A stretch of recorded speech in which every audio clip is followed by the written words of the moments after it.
Let's talk about the 3 things you can do right now to help improve thyroid health.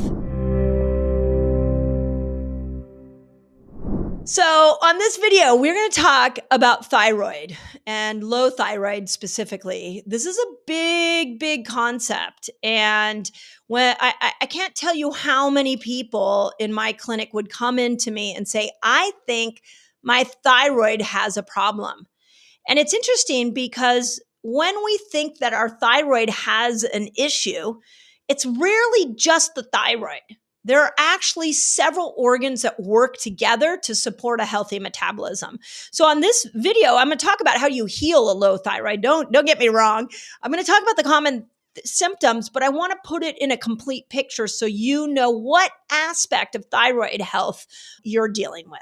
So let's dive in. You might need a pen and a pad of paper for this one because it's going to be pretty juicy and pretty dense, or go back and watch it again. So the first thing is that I really want you to understand that thyroid problems are very common. And when we see a common condition in a lot of people, we do have to wonder if there's an environmental impact. And I'm going to get that to that in a moment. But when I look at the research, there's a 2022 study in the Journal of Endocrine Society. Thyroid disorders have been increasing in the US over the past 2 decades. I know that many of you that are menopausal and have followed some of the women out there that have been talking about how to heal and support a healthy, how to heal from some of the symptoms with menopause and how to support a healthy menopausal journey, that there's really an interesting statistic that shows up, which is that 50% of women going through menopause are going to experience a thyroid problem. But when I look at this study, what they're saying is the authors say that there are a growing number of people have subclinical hypothyroid. And we're going to talk about subclinical here.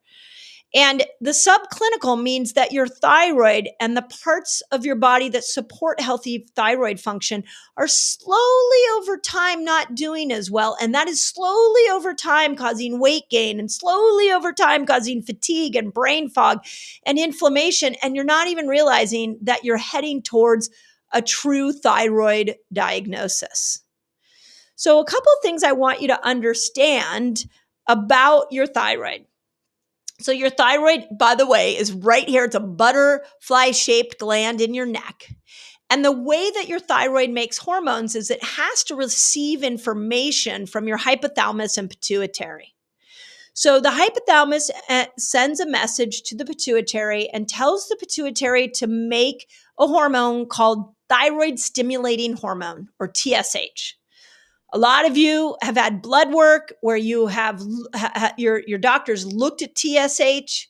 And TSH is important because it helps us understand if your brain is even online to be able to make thyroid hormones.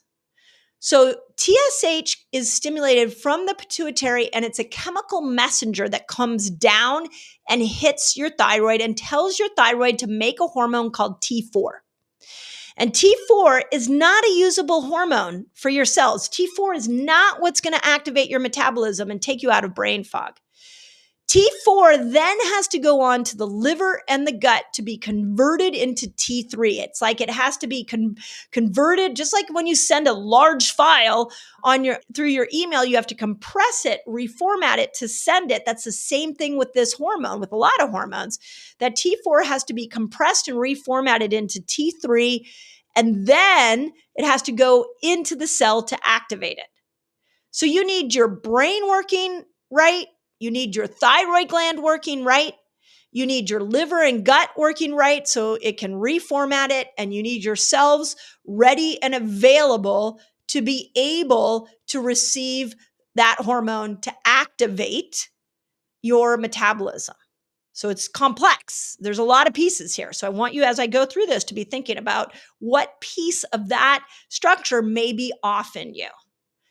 Now, something interesting that I've thought a lot about, and I alluded to this in the beginning, which is that women are 10 times more likely to have thyroid problems than men. In fact, there is some really interesting studies. There was a 1998 study. This one came out of the medical clinics of North America that noted that hormone fluctuations during menstruation and pregnancy often trigger thyroid dysfunction because it's all within the same hormonal system. And a 2024 study in Nature magazine also found that women are more prone to thyroid problems because of our X chromosome, and that the X chromosome can actually, that extra X chromosome can actually lead us to an immune response that happens to the thyroid. So if you have a thyroid problem, please be aware that, and you're a woman, that this can often happen when there's a dysfunctional situation going on in the brain, when there's and I'll talk about the thyroid itself here in a moment, when we've got a challenge to the thyroid, and often that's through toxicity because the thyroid is the canary in the coal mine. So when we actually start to see things like T4 is low, a lot of times that's because we have toxins in the thyroid. When we see autoimmune thyroid, like Hashimoto's, can be because the body's attacking those toxins in the thyroid. And then when we have to have the liver and the gut start to change the format. So if you start to see that your T3 is low, then we've got an issue with the liver and the gut. And then if all those TSH is fine and T3 and T4 are fine, but you're still feeling the effects of a hypothyroid, that could be because the T3 is unable to get into your cells.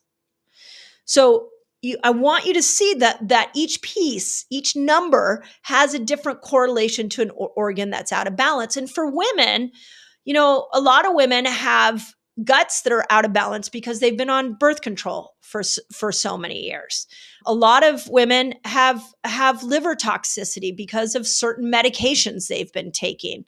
We also know that emotions like anger get stored in the liver, and some of us have anger, and that anger and resentment can lead to an inability of the liver to be able to reformat T4 into T3.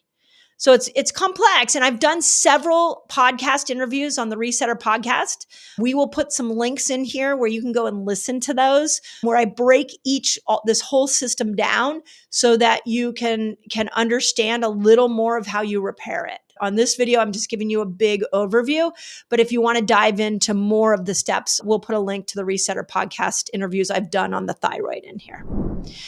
Now, the eight most common symptoms of thyroid, of course, we always think about weight gain, but really there's a lot more. Fatigue is a big one. And I see this a lot in women as they go through the menopausal process, that they start to get that lower fatigue. So you can have fatigue can be one, weight gain can be one, cold hands and feet or inability to handle cold can be a thyroid issue, joint and musculoskeletal pain, dry hair, where your hair is completely dry, or dry skin, really heavy and irregular periods, your heart rate slowing down, or depression. So you can have one of those symptoms and have a thyroid problem. You can have more than one and it's a thyroid problem, but it's not always weight gain.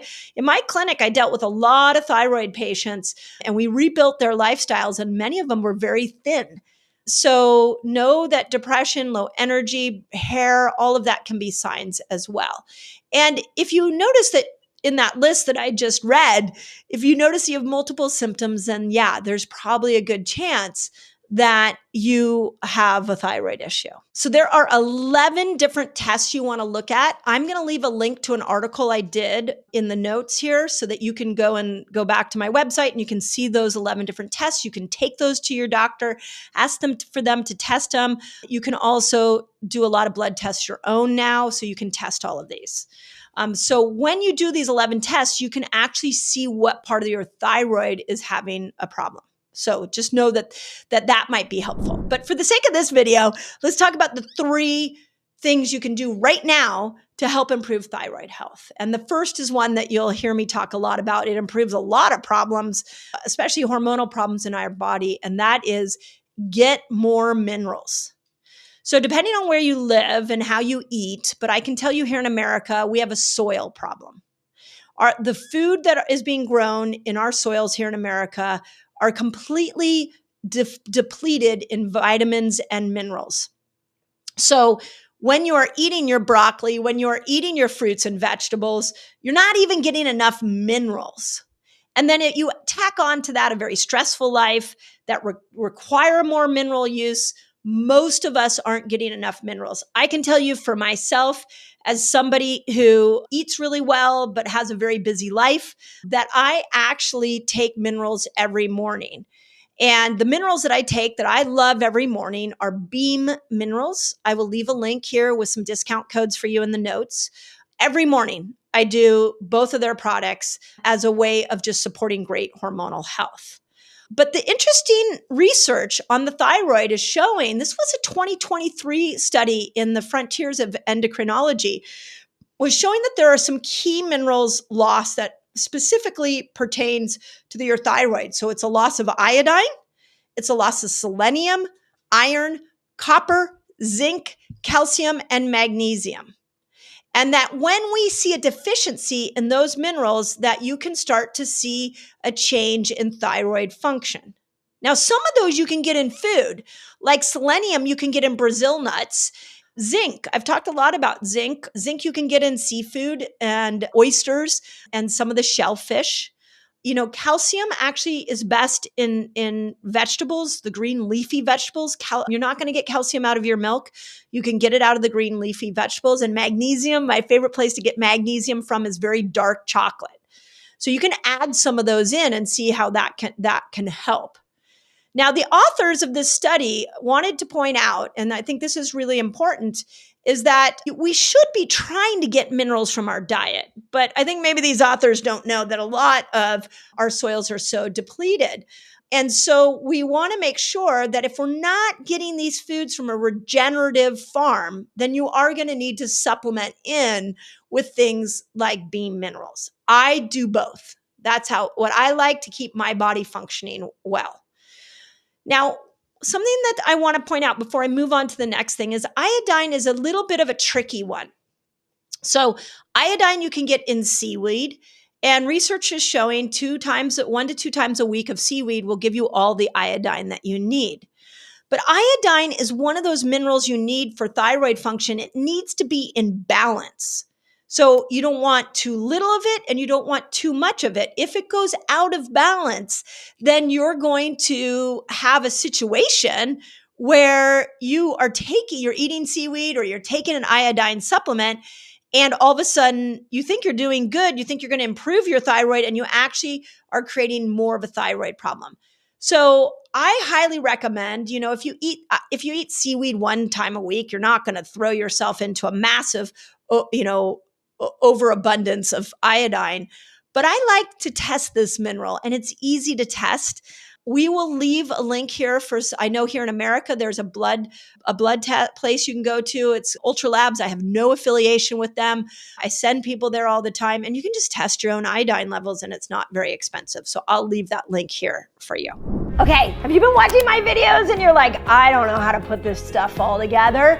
You might need my fasting lifestyle free course. I'll teach you exactly how to do it. Just click on the link above. It'll take it to you, and it's absolutely free. My gift to you. Okay, the second tool that I encourage you to do outside of increasing your minerals is also loading up on antioxidants. Now, antioxidants, I feel like, is one of those terms that just gets thrown around as like, yeah, I need more antioxidants. But do we really understand what antioxidants are? So in order to understand antioxidants, we need to understand oxidants. And oxidants are anything that we bring into our bodies that is going to deplete us of minerals and nutrients and is going to damage the intercellular parts. So an oxidant that we all are exposed to is stress. Stress is an oxidant. When cortisol goes up, it damages the inner parts of the cell. Chemicals in our food. When we are eating a ton of chemicals, it will damage the inner parts of our cells. Pesticides is an oxidant. So there's a lot of things that are damaging our cells every day. So antioxidants protects those cells from the damage that we're exposed to every day. And remember that the thyroid is the canary in the coal mine. So if all of a sudden we're exposed to a lot of toxins, if I get a lot of antioxidants, it protects those toxic behaviors or those toxic chemicals from damaging my thyroid. So there was a 2023 study in the Frontiers of Endocrinology that found that antioxidants from food strongly protected your thyroid and prevented it from damage. So we want to lean into these antioxidants, and I want to give you a list of really good antioxidants because they're not always that obvious. You may end up doing like an antioxidant multivitamin too. You can find a high quality one that might also be good. But here's the food. I really want you to try to get as many things from food as possible. So coffee is an antioxidant.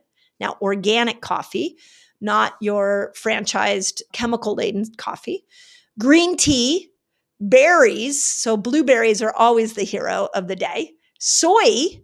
If you didn't hear my discussion with Dr. William Lee, it's both here on YouTube and it was a podcast that I did with Dr. Lee. We talked about why soy is so important for estrogen production and estrogen balance. And it's also important for thyroid health. So we'll leave a link to the Resetter podcast with Dr. William Lee. Leafy greens, all kinds of leafy greens can be incredible antioxidants. I try to get a varied version. So sometimes in my salad, I will do chard. Sometimes I will do romaine lettuce. Sometimes I do parsley. So I'm always looking for different greens. I can tell you right now, when I get done with this video, I'm going to eat a dandelion green salad that I'm loving. That's not only great for supporting liver production, and supporting my liver, healing of my liver, but also can be incredible for antioxidant for thyroid health. And then any brightly colored vegetables. So this is your red cabbage is amazing. Then you ferment that in a sauerkraut. You've got the good bacteria mixed with those antioxidants. Sweet potatoes, beets, any bright colored vegetable is high in antioxidants. So again, just sort of looking at this through a very easy lens, we can add in foods that are mineral rich, or we can add in a mineral supplement. We can add in foods that are antioxidant laden foods, or we can take a multivitamin to get those antioxidants. And the last thing, and my favorite thing that I'm so excited to share with you, is that you can try 16-8 intermittent fasting. So this is a 2023 study. And this is the reason I'm so excited to share this with you is clinically what I saw in my practice over and over and over again was that fasting helped the thyroid. Yet the media, social influencers keep saying it destroys the thyroid. So let me end this right here in a 2023 study done by the Irish Journal of Medical Science. It measured the hormones of people with low thyroid who were fasting for Ramadan. These people fasted around 16 hours, and daily fasting of 16 hours led to an increase in thyroid stimulating hormone, which is the most important of all the hormones when we're dealing with low thyroid. Other thyroid hormones they found stayed stable during the fast, which is also important because fasting had no negative effects on thyroid function. So if you've been told that your thyroid's going to tank when you fast, it's probably because you're hearing it through the lens of too much fasting. I am here to teach fasting, feast, famine, cycling. Very important that we cycle our fasting. And I'm also sharing with you a study. I will put the link to the study in the notes so you can take it to your doctor. If your doctor is telling you don't fast because you're going to tank your thyroid, I want you to bring them this study. It is 16-8, meaning 16 hours of fasting and 8 hours of eating in a day is showing to increase thyroid stimulating hormone. Okay. So now we've got 3 things. We have, 4 organs that affect thyroid production: your brain, your thyroid, your liver, and your gut. And we have 3 natural solutions: adding in minerals, adding in antioxidants, and 16-8 fasting. We have a Resetter podcast you can go listen to. We have 11 tests, blood tests that you can go run on yourself. And so all of these, we have some interesting studies you can bring your doctor. All of these are listed here so that you can use this video as a valuable resource. Now, I'm going to answer 3 questions that pertain to thyroid and autoimmune conditions as I close up this video. So don't go anywhere, because these are 3 questions that have been asked fairly regularly about how to support your thyroid. So the first is soy good for hypothyroid problems? Is it good for autoimmune issues as well? Soy is a phytoestrogen. It adds in estrogen into the body in a natural way. One of the reasons that 50% of women who going through menopause have thyroid problems is because low estrogen can lead to a hypothyroid issue. So when you ask if soy is good, my answer is yes, very good. But we want to make sure that it's organic soy, because remember that the canary in the coal mine, the thyroid, is going to have problems if your soy is laden with pesticides. Pesticides are also an endocrine disruptor, and they will throw all your hormonal system off. When you ask if it's good for autoimmune conditions, again, it needs to be organic, non-GMO soy. Otherwise, those pesticides could stimulate the body, an autoimmune reaction where the body is going after the toxins in your thyroid. So the answer is yes, it's good for hypothyroid. Yes, it's good for autoimmune, but it needs to be organic and it needs to be non-GMO. Okay, second question. Why do they say green tea and all the trees destroy the thyroid? Is there a certain amount you should drink to slow down the thyroid?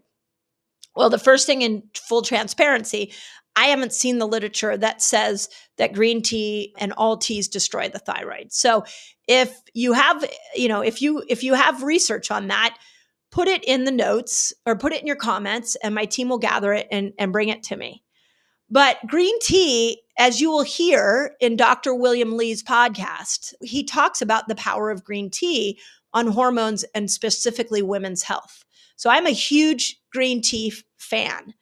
Once again, I don't know that it slows down the thyroid. I've never seen that. And so if I'm missing something, give me the science and I will reevaluate it.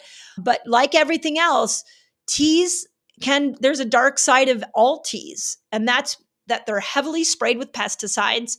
And there's a lot of belief that there's microplastics in teas. So make sure your tea is organic.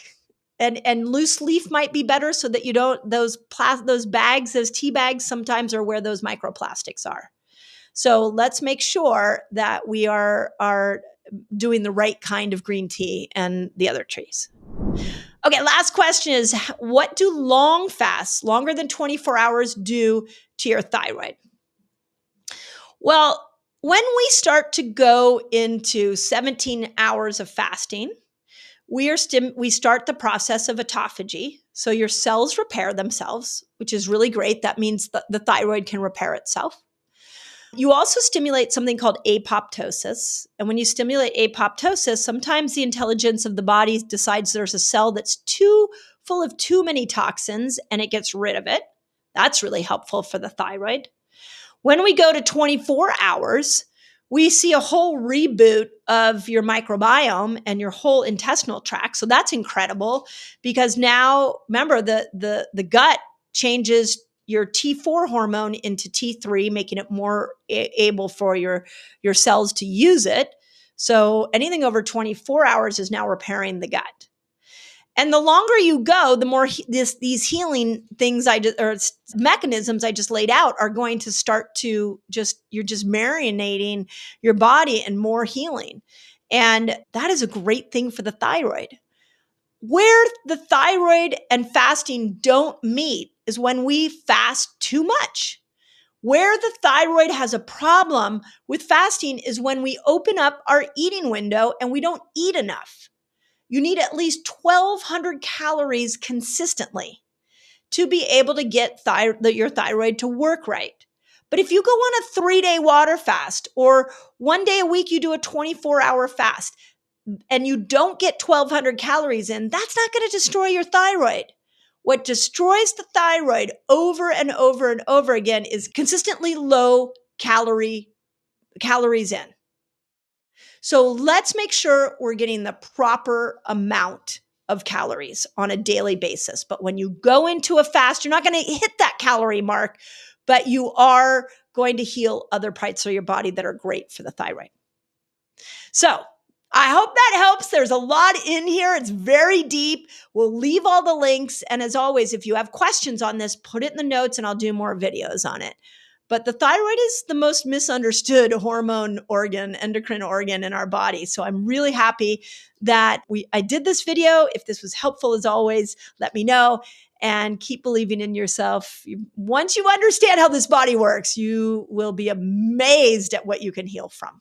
So hope that helps. Okay, are you fasting and you're still not losing weight? Check out this video because you might be missing a key part of your fasting experience that's going to unlock weight loss. So if you think about it, all the humans that emerged out of that time have the gene that allows us to go without food. And that gene, they believe, is in all of us today.